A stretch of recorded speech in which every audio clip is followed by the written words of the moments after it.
सबसे बड़ी खबर है और इसको ज़रा समझने की ज़रूरत है। इससे आपको सारी गेम समझ हो जाएगी कि एक्चुअली पाकिस्तान में हुआ क्या है। ये कहानी शुरू होती है जनवरी में। सबसे पहले ये होता है कि पाकिस्तान तहरीके इंसाफ से बल्ले का निशान छीन लेता है इलेक्शन कमीशन ऑफ पाकिस्तान।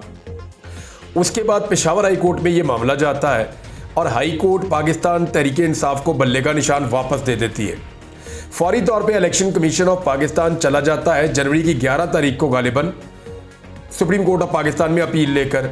अब इस अपील को तसल्ली से सुना जा सकता था, जैसा कि अभी एक अपील आई है PMLN की 2 महीने के बाद सुनी जाएगी।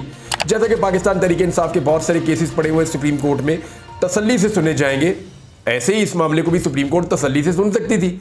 लेकिन फौरी तौर पे एक बेंच बनाया गया जिसकी सरबराही कादी फायद ईसा साहब कर रहे थे और उन्होंने दिन रात केस सुन के फटाफट 2 दिनों के अंदर पाकिस्तान तहरीके इंसाफ से बल्ले का निशान छीन लिया और उनके खिलाफ ये फैसला दिया कि तहरीके इंसाफ के पास बल्ले का निशान नहीं होगा।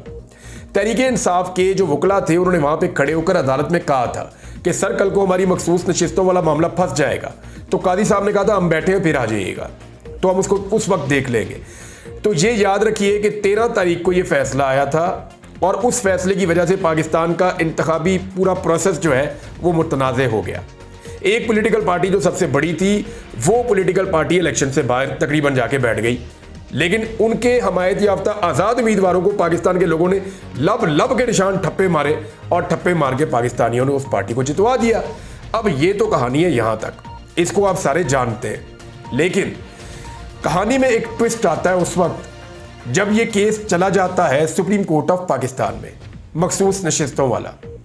और जब ये case supreme court of Pakistan में जाता है और ये case supreme court of Pakistan में चलता है तो पता चलता है कि जो बल्ले का निशान छीनने वाला फैसला था उसी ने सारी तबाही फेरी है। अब जब जब बल्ले का जिक्र होता था कादी फायद ईसा साहब जो है वो परेशान होते थे। उस बेंच के अंदर जो फुल कोर्ट बैठा हुआ था, मखसूस नशिस्तों का केस चल रहा था, जस्टिस मुनीब अख्तर हो या जस्टिस बंदोखेल हो या उसके अंदर जो है वो जस्टिस अतर मनुल्लाह साहब हो या जस्टिस मंसूर अली शाह साहब हो या आयशा मलिक साहब, कोई भी हो, कोई भी जज जब भी बात करता था या कोई वकील बात करता था बल्ले का निशान छीने जाने के हवाले से कि हमारी पार्टी फारिग हो गई उसकी वजह से, तो कादी फायद ईसा साहब इरिटेट होते थे। और बार बार कादी फायद ईसा साहब ने कहा कि मैंने सिर्फ बल्ले का निशान एक सजा के तौर पे लिया था, लेकिन पाकिस्तान तहरीके इंसाफ को खत्म नहीं किया था। तहरीके इंसाफ बतौर जमात वहां पे मौजूद थी।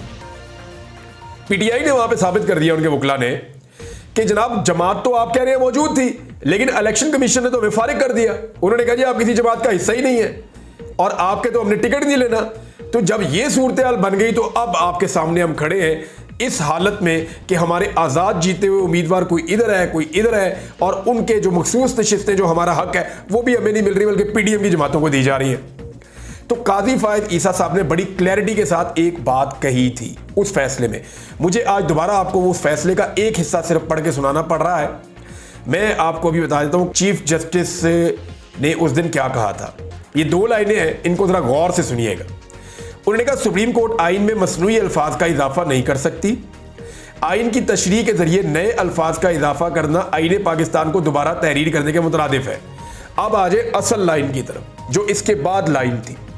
वो लाइन क्या कह रही है कि इलेक्शन कमीशन ने Pakistan Tehreek-e Insaf intra party election case फैसले की गलत तशरीह की। मैं दोबारा आपको बता रहा हूं कि जस्टिस कादी फायद ईसा साहब और जस्टिस जमाल खान बंदोखेल साहब, ये वो 2 जजेस हैं जिनके ऊपर इलेक्शन कमीशन ऑफ पाकिस्तान को पूरा इलेक्शन कमीशन ऑफ पाकिस्तान के मैं 2 हिस्से कर देता हूं पाकिस्तान के, एक PTI और एक बाकी सारा कुछ। तो बाकी सारा कुछ जो है उनको इन 2 जजेस के ऊपर तो एतबार है, इनके ऊपर तो वो उंगली भी नहीं उठा सकते। एक चीफ जस्टिस कादी फायद ईसा साहब और एक जस्टिस जमाल खान बंदोखेल साहब, और भी जजेस हैं लेकिन ये 2 तो बड़ा क्लियर कट ये बात है। अब ये जो 2 जजेस हैं, 2 जज साहिबान हैं, इन्होंने बड़ा कैटेगोरिकली कहा कि इलेक्शन कमीशन ने Pakistan Tehreek-e Insaf intra party election के केस के फैसले की गलत तशरीह की है। बड़ा क्लियरली इन्होंने फैसले के अंदर ये फरमा दिया। अब इलेक्शन कमीशन ऑफ पाकिस्तान क्या कह रहा है, जरा उनका स्टेटमेंट सुने कि वो काजी फायद ईसा साहब के फैसले के ऊपर किस किस्म का जवाब दे रहा है। ये जो इलेक्शन कमीशन ऑफ पाकिस्तान ने प्रेस रिलीज जारी की है, इसका पैराग्राफ नंबर 2 ये शुरू होता है जिस जुमले से अब आप इस जुमले को सुनिएगा, फिर मैं आपको पहले वाला जुमला दोबारा सुनाऊंगा। ये कहते हैं जी कि मजीद इलेक्शन कमीशन ने किसी फैसले की गलत तशरीह नहीं की। इलेक्शन कमीशन ने पीटीआई के इंट्रा पार्टी इलेक्शन को दुरुस्त करार नहीं दिया, और फिर आगे सारी तफसीलात इन्होंने लिखी हुई हैं। अब आ जाए वापस उस जुमले पे जो काजी फायज ईसा साहब ने बोला। काजी फायज ईसा साहब कह रहे हैं, और जस्टिस जमाल खान मंदोखेल कह रहे हैं, और बाकी सारे जजेस इसको बार बार कह रहे हैं, यानी ज्यादातर जजेस ने यह कहा कि इलेक्शन कमीशन ऑफ पाकिस्तान ने जो एक फैसला किया था काजी फायज ईसा साहब ने, उसकी गलत तशरीह की है। यानी वो जो फैसला किया था उसकी रूह के ऊपर अमल नहीं किया। ये इलेक्शन कमीशन ऑफ पाकिस्तान की ज्यादती और गलती है, जिसकी वजह से इलेक्शन का प्रोसेस जो है वो मुतासिर हुआ। अब इलेक्शन कमीशन ने PTI intra party election case के फैसले की गलत तशरीह की, ये काजी फायज ईसा साहब कह रहे हैं। जबकि मैं आपको दोबारा बताता हूं कि इसके बदले में इलेक्शन कमीशन की प्रेस रिलीज ये कह रही है मजीद इलेक्शन कमीशन ने किसी फैसले की गलत तशरीह नहीं की। अब मुझे आप बताएं कि दोनों में से ठीक कौन है। काजी फायज ईसा साहब कह रहे हैं कि मेरा फैसला ठीक था, इलेक्शन कमीशन ने गलत किया। इलेक्शन कमीशन कह रहा है नहीं, मैंने गलत कोई तशरीह नहीं की। अब इसके बीच में एक खबर है जो बहुत बड़ी है, और अगर उसके ऊपर इन्वेस्टिगेशन हो तो दूध का दूध और पानी का पानी हो सकता है। और यह खबर दी है मुतीउल्लाह जान साहब ने। मुतीउल्लाह जान साहब भी सीनियर सहाफ़ी हैं, कोर्ट रिपोर्टिंग करते रहे बड़े लंबे अरसे से, सीनियर जर्नलिस्ट हैं, एंकर पर्सन है। तो उन्होंने कहा, मुतीउल्लाह जान ने, उनका एक दावा है कि 13 जनवरी के फैसले के दिनों में और उसके बाद के दिनों में चीफ जस्टिस ऑफ पाकिस्तान काजी फायज ईसा और chief election commissioner Sikandar Sultan Raja के दरमियान कितनी मुलाकातें कब कब हुई, इसको चेक करवाया जाए। ये बहुत बड़ी बात है। देखिए, काजी फायज ईसा साहब ने बल्ला छीन लिया, इलेक्शन कमीशन ऑफ पाकिस्तान की ये ख्वाहिश थी। उसके बाद मुतीउल्लाह जान साहब के बकौल इनकी मुलाकातें भी हुई हैं। तो जब इनकी मुलाकातें हुई उस फैसले के बाद, तो फिर फैसले की गलत तशरीह कैसे हो सकती है? यह है सबसे बड़ा सवाल कि इलेक्शन कमिश्नर अगर जाएगा और चीफ जस्टिस को मिलेगा तो वो आईनी और कानूनी मामलात पे मिलेगा ना, वो उसी चीज को जानना चाहेगा, किसी आईनी और कानूनी मसले को। तो ये मसले के ऊपर दोनों के दरमियान आज इख्तलाफ क्यों है? दोनों एक दूसरे पे डाल रहे हैं। चीफ इलेक्शन कमिश्नर डाल रहे हैं काजी फायज ईसा साहब के ऊपर कि नहीं जी, जो आपने कहा था हमने वही किया, हमने कोई गलत तशरीह नहीं की। काजी फायज ईसा साहब डाल रहे हैं चीफ इलेक्शन कमिश्नर के ऊपर कि नहीं जी, जो मैंने कहा था आपने वो नहीं किया, आपने मेरे फैसले की गलत तशरीह की है। अदालत कुछ कह रही है, इलेक्शन कमिश्नर कुछ कह रहा है। तो इलेक्शन कमीशन और अदालत इस वक्त आमने सामने आकर खड़े हो गए, एक दूसरे के आमने सामने। अब मामला यह है, इनमें सच्चा कौन है और झूठा कौन है, इसके ऊपर पाकिस्तान तहरीके इंसाफ को एक इंक्वायरी करवानी चाहिए। तहरीके इंसाफ को यह केस दायर करना चाहिए। तहरीके इंसाफ को यह मामला उठाना चाहिए और यह पूछना चाहिए कि या तो काजी फायज ईसा साहब और उनकी सुप्रीम कोर्ट सच बोल रही है, या तो फिर चीफ इलेक्शन कमिश्नर और उनका पूरा का पूरा इलेक्शन कमीशन वो सच बोल रहा है। तो इसका प्रोब किया जाए। अगर तो इलेक्शन कमीशन ने गलत किया, देखिए फंसे कहां पे, वो जो बात सुप्रीम कोर्ट ऑफ पाकिस्तान ने कह दी है ना, यहां इलेक्शन कमीशन फंस गया है। अब अगर चीफ इलेक्शन कमिश्नर के खिलाफ आ जाता है एक रेफरेंस, तो वो इस मामले में बहुत बुरी तरह फंस जाएंगे, क्योंकि सुप्रीम कोर्ट अपने फैसले में कह चुकी है कि इस बंदे ने और इसके इदारे ने गलत तशरीह करके एक फैसले की पूरा का पूरा इलेक्शन मुतनाज़ कर दिया है। और इसी बुनियाद पे ये इलेक्शन कलअदम हो सकता है अगर दोबारा ये केस लग जाता है। यानी अगर ये केस दोबारा सुप्रीम कोर्ट ऑफ पाकिस्तान में आता है धांधली वाले सिलसिले में, 8 फरवरी की धांधली वाला मामला अगर सुप्रीम कोर्ट ऑफ पाकिस्तान में आ जाता है और वो केस चलता है, तो इस केस के फैसले को, ये जो फुल कोर्ट ने फैसला दिया है, इसको रेफरेंस के तौर पे उस केस में रखा जाएगा। और वहां ये कहा जाएगा कि क्योंकि इस इलेक्शन में एक बड़ी पॉलिटिकल पार्टी को अदालती फैसले की गलत तशरीह के ऊपर इलेक्शन से बाहर निकाल दिया गया था, तो ये पूरा इलेक्शन तो हो गया मुतनाज़े, लिहाजा इलेक्शन पाकिस्तान में दोबारा करवाया जाए। इसी बुनियाद पे ख्वाजा आसिफ रोजाना कह रहे हैं कि 8 जनवरी 2024 का इलेक्शन कलअदम होने की हमें खबरें मिल रही हैं कि वो हो जाएगा। और अक्टूबर का नाम वो इसलिए ले रहे हैं कि अक्टूबर में काजी फायज ईसा साहब जा रहे हैं और उनके रुकने के इम्कानात अब कम है। तो मरियम नवाज साहिबा का गुस्सा भी बजा है। यानी कभी ऐसा हुआ कि 4 महीने किसी की हुकूमत को हुए हो, कमजोर तरीन हुकूमत भी हो ना 4 महीने की, तो वो भी कभी ऐसे अल्फाज इस्तेमाल नहीं करती जो मरियम नवाज ने किए कि जी हमें 5 साल दिए जाए। अब वो जजेस के ऊपर चढ़ाई कर रही हैं, खास तौर पे उन जजेस पे भी जिनके वो दिन रात कलमे पढ़ते थे। यानी ये मरियम नवाज साहबा ने, मेरे पास सबूत मौजूद है, ये 2023 के फैसले हैं और इसके अंदर ये सबूत मौजूद है मेरे पास, जहां पे मरियम नवाज इन्हीं जजेस और इनके फैसलों की तारीफें कर रही हैं और इन्हें आइन और कानून के लिए जजेस को बड़े हीरे करार दे रही हैं। तो यही जजेस आज दूसरा फैसला कर रहे हैं तो इनको जजेस बुरे लगना शुरू हो गए हैं। अभी इनको बहुत जल्द जब जस्टिस आलिया नीलम साहिबा अपने जजेस के साथ खड़ी हो गई और उन्होंने कहा जी मुमकिन नहीं है, मेरे ये 8 ट्रिब्यूनल के जजेस हैं, मुझे इन पर ट्रस्ट है, ये अपना काम करेंगे। अब मामला ये है कि वो जजेस को बदल नहीं रही। जब वो जजेस को नहीं बदलेगी तो इसी मरियम नवाज के मुंह से आप आग निकलती हुई देखेंगे लाहौर हाई कोर्ट के खिलाफ भी। थोड़े दिन पहले उनके साथ सेल्फियां बन रही थी, उनके साथ टिकटॉक्स बन रहे थे जब उनका हलफ हो रहा था, तो इन्हें लगा कि शायद सूरत किसी और तरफ जा रही है। लेकिन फिलहाल जो उनका पहला फैसला है या पहली चीज उनकी तरफ से जो मंजर आम पे आई वो अपने जजेस के साथ खड़ी हुई, तो ये बड़ी हौसला अफजा है जजेस के लिए। तो अब आ जाए आप इस मामले के ऊपर कि बनेगा क्या। या तो चीफ इलेक्शन कमिश्नर झूठ बोल रहे हैं या उनका इलेक्शन कमीशन झूठ बोल रहा है या सुप्रीम कोर्ट ऑफ पाकिस्तान का फैसला जो है वो झूठा है। अब ये आके दोनों फंस गए, या तो काजी साहब फंस गए तो या तो चीफ इलेक्शन कमिश्नर फंस गए। और अगर इन दोनों की मुलाकातें साबित हो गई ना, जो बात मोतीउल्लाह जान साहब ने जो नुक्ता उठाया है, तो फिर ये दोनों ही फंस गए और पाकिस्तान का इलेक्शन पूरी तरह मुतनाज़ हो गया। अब काजी साहब अगर चीफ जस्टिस ऑफ पाकिस्तान की कुर्सी से हट भी जाते हैं ना, तो ये मामला उनका पीछा नहीं छोड़ेगा, ये बल्ला पीछा करता रहेगा। ये पूरे करोड़ों अवाम के साथ एक बहुत बड़ी ज्यादती की गई थी सुप्रीम कोर्ट ऑफ पाकिस्तान जैसी इमारत के अंदर बैठ के, अब वो ज्यादती पीछा तो करेगी क्योंकि लोगों की बदवाएं भी है।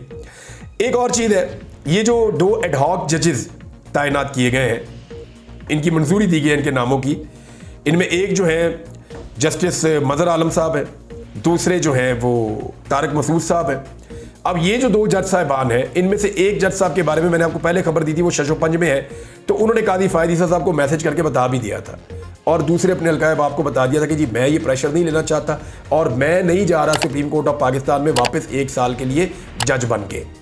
लेकिन इसके बावजूद कादी साहब ने जिद करके इनके नाम की मंजूरी करवाई कि इनको हम मना लेंगे। अब देखना यह है कि मजहर आलम साहब मानते हैं या वो अवामी उमंगों के ऐन मुताबिक या वकला तंजीमों की बात मानते हैं या काजी फायज ईसा साहब की बात मानते हैं, या तो वो ताकतवरों की बात मानते हैं या वो उन लोगों की बात मानते हैं जिन्होंने सारी जिंदगी उनके साथ और उनके बच्चों के साथ गुजारनी है, जैसे वकला हैं, बार्स हैं, सहाफ़ी हैं, सोसाइटी है, रिश्तेदार हैं। तो उनको ये देखना होगा कि वो किस तरफ तारीख के खड़ा होना चाहते हैं। तो मुझे तो ऐसा दिखाई दे रहा है कि शायद वो ये प्रेशर ना लें, लेकिन देखते हैं कि क्या होता है। मरियम नवाज साहिबा ने जो आग उगली है जजेस के खिलाफ वो आपके सामने है, लेकिन अवाम को उन्होंने बड़ी अजीब बात की। मरियम नवाज साहिबा ने पहली मरतबा एतराफ़ कर दिया कि इमरान खान को अवाम लेकर आना चाहते हैं, तो अवाम समझे कि वो पाकिस्तान के लिए अच्छा नहीं है तो हम अच्छे हैं। लुब्बे लुबाब बता रहा हूँ, जुमले थोड़े मुख्तलिफ थे। ये नहीं उन्होंने कहा पाकिस्तान की अवाम को मुखातिब करते हुए उन्होंने कहा अवाम जिनको लाना चाहते हैं ना वो ठीक नहीं है लोग। यानी इसका मतलब है वो एतराफ़ कर रही हैं कि अवाम मरियम नवाज को, बिलावल को, जरदारी को, नवाज शरीफ को और बाकी जमातों को नहीं लाना चाहते, अवाम इमरान खान को लाना चाहते हैं। ये उन्होंने एतराफ़ कर लिया अपने मुंह से। जब भी ये लिखे बगैर बोलते हैं ना तो ये ऐसे ही फंसते हैं, क्योंकि ये बाप बेटी को लिख के ही बोलना चाहिए। पता नहीं इनका दिमाग सियासी तौर पे काम ही नहीं करता, सामने लोगों को बैठे हुए देख के ये अजीब तरीके से हो जाते हैं। बहरहाल उन्होंने खुद ये कह दिया अपने मुंह से, एतराफ़ कर दिया कि पब्लिक हमें वोट नहीं डालना चाहती, ना हमारी शक्ल देखनी चाहती है। उसके बाद जजेस के ऊपर एलिगेशंस भी लगाए, उनको धमकियां भी दी। नाज़रीन, बन्नू का जो वाक़या है उसके ऊपर मैं थोड़ी सी तफसीलात आपको बता दूं। एक तो बन्नू वाक़े के अंदर सूबाई हुकूमत ने इसकी इंक्वायरी करने के अहकामात जारी किए हैं। मेरे ख्याल में अली मीन गंडापुर साहब को मैंने पहले भी कहा था, उनको या उनकी कैबिनेट के लोगों को जाना चाहिए, मज़ीद लोगों को जाना चाहिए, थोड़े से हुकूमत के फेसेस वहाँ पहुँचने चाहिए, लोगों की ढारस बंधानी चाहिए, वफाकी हुकूमत के लोगों को भी जाना चाहिए, हस्पतालों में चक्कर लगाने चाहिए, जो लोग शहीद हो गए हैं उनके घर वालों से भी मिलना चाहिए, लोगों के ज़ख्मों के ऊपर मरहम रखना चाहिए और पूरे मामले की तहकीकात करनी चाहिए कि इसके अंदर कौन मुलव्विस था, किसने ऑर्डर दिया, किस तरीके से हुआ, इस सारी चीज़ को देखना चाहिए। बार इसकी इंक्वायरी हो रही है, लेकिन बन्नू के लोग खड़े हो गए और बन्नू के लोगों ने ये फैसला किया है दोबारा से कि वो आज सुबह 8 बजे से लेकर 2 बजे तक धरना देंगे और दोबारा अमन मार्च करेंगे। और बाकी इलाकों से भी खबरें आ रही हैं कि पाकिस्तान के कई इलाकों में, खैबर पख्तूनख्वा में अमन मार्चेस का आगाज़ किया जाएगा। एक और नाजरीन मेरे पास खबर है, और वो तहरीके लब्बैक का धरना ख़त्म हो गया है। नाजरीन, इस धरने को ख़त्म हो ही जाना था। मुतालबात इनके बड़े मासूमाना मुतालबात थे और कोई भी ऐसा मुतालबा नहीं था जिसको हुकूमत पूरा नहीं कर सकती थी। मैंने आपको पहले दिन बताया था कि इनके बड़े नरम मुतालबात थे हल्के फुल्के, और वो हुकूमत ने मान लेने थे। बिला वजह इतना धरना दिलवाया, लोगों को वहाँ इकट्ठा किया। ये हुकूमत के साथ वैसे ही बैठ कर बात करते 4 दिन, तो ये मुतालबात, अगर इस तरह के मुतालबात अगर होते ना मुश्ताक अहमद साहब के भी, सेनेटर मुश्ताक साहब के भी, तो उनके भी मान लिए जाते। मामला ये है कि ये मुतालबात, और फिर राना सनाउल्लाह साहब ने, जो MNA भी मुंतखब नहीं हुए, और उन्होंने एक मीटिंग के अंदर बैठ के कहा जी हो गए आपके मुतालबात, तो उन्होंने कहा जी ठीक है हम वापस जा रहे हैं। तो 7-8 दिन धरना देने के बाद मुहर्रमुल हराम में ये वापस चले गए हैं, तो बड़ी अच्छी बात है। लोग बड़ी अच्छी नीयत के साथ आए थे। तहरीक लब्बैक वालों को मुबारक हो कि बड़े पुरअमन तरीके से वो आए, आकर बैठे, उन्होंने धरना दिया, उन्होंने अपने मुतालबात रखे। गो के मुतालबात बहुत हल्के फुल्के थे, लेकिन उनके मुतालबात मंजूर हो गए। उसके बाद वो आराम से डिस्पर्स होकर अपने अपने घरों को वापस चले गए और रिलैक्स हो गए। यानी एक तरफ पुलिस डंडे मारती है, एक तरफ कहते हैं रिलैक्स, हम आपके साथ हैं। तो ये वाला फ़र्क हमने यहाँ पे देखा तहरीक लब्बैक के साथ। तो ये बड़ी अच्छी बात है कि ये मामला अपने मंतकी अंजाम को पहुँचा। जो बाइडन वर्सेस ट्रंप, ये चीज़ें मैंने आपके साथ शेयर कर दी, वो खबरें अभी वहाँ बन रही हैं। जो बाइडन के लिए इलेक्शन लड़ना बहुत मुश्किल है, और अमेरिका के अंदर जो बाइडन की पार्टी है डेमोक्रेट्स, वहाँ पे ये शिद्दत इख्तियार कर गया मामला कि जो बाइडन को दस्तबरदार करवाया जाए और एक मजबूत कैंडिडेट डोनाल्ड ट्रंप के मुकाबले में मुतारिफ करवाया जाए, क्योंकि डोनाल्ड ट्रंप अब एक नॉर्मल कैंडिडेट नहीं रहा। वो मौत को छू कर आया है और सारे लोगों ने उसको विटनेस किया है। सैकड़ों कैमरों ने इसको देखा और रिकॉर्ड किया है। अब वो आम आदमी नहीं रहा डोनाल्ड ट्रंप, वो बहुत मुश्किल पहले ही था, अब वो तकरीबन नामुमकिन बनता जा रहा है।